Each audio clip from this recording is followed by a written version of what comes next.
So now you're on the Ute bandwagon, huh? I'm on the Ute bandwagon, yeah. Quietly yesterday, utilities became the #1 sector year to date. I don't think most people noticed that.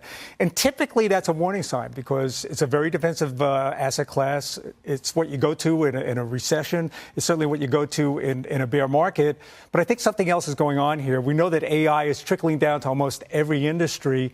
And the one thing we're learning about the rollout of AI is we're going to need power and a lot of it. Right. And by definition, this sector is actually going to expand. It's 2.5% of the S&P 500 right now, likely going to 5%. So it's not necessarily a red flag anymore. And there's just the runway is just now starting. I don't think it loses its red flag status completely, but this is another dynamic that is clearly going on.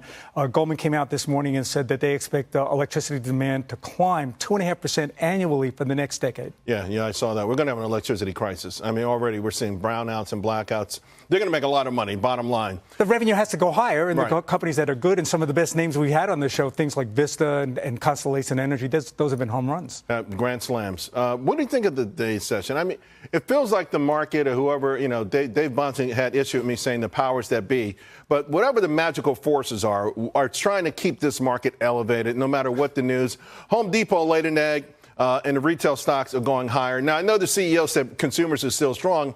Maybe you can have bad earnings sales and bad guidance, right? But and just talk and stock up. But how does this market stay elevated? Maybe it was in the data because once again we get another revision. Right. Kind of saves us. And then Powell came out and said he doesn't expect to be hiking rates. Look, it's important, and it's the one thing that keeps us going because in the end, you tell me where rates are going, I'll tell you where the stock market's going. Each stair-step higher in rates pulls institutional capital out of the market.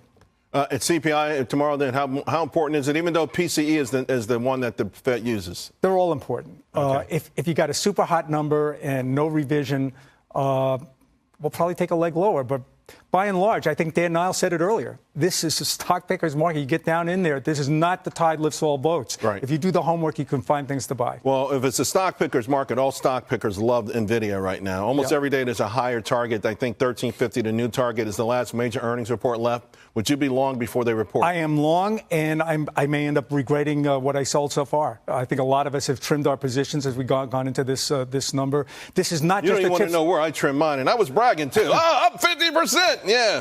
This is not just a chip stock. Right. Another company coming out with a better chip. This is a systems company, and an AI engineer can't easily replace this company. LDOS you like as well? I do. Just look around the planet. Every corner of the planet is a geopolitical hotspot. I don't think defense spending is going on. And this is not your typical hardware like Lockheed, Raytheon, Northrop. This is almost a systems engineering company. They do mission-critical software. I use it as a pilot. If I'm calling up to get a weather briefing or file a flight plan, I'm likely talking to I love the fact that you invest in things that you see. That's one of the things I preach to folks all the time. They pick up the phone every time I call up to file a flight plan. Everybody picks up the phone when you call. With those glasses, come on, my man. I like them, by the way. Don't put them down. Thanks a lot, David.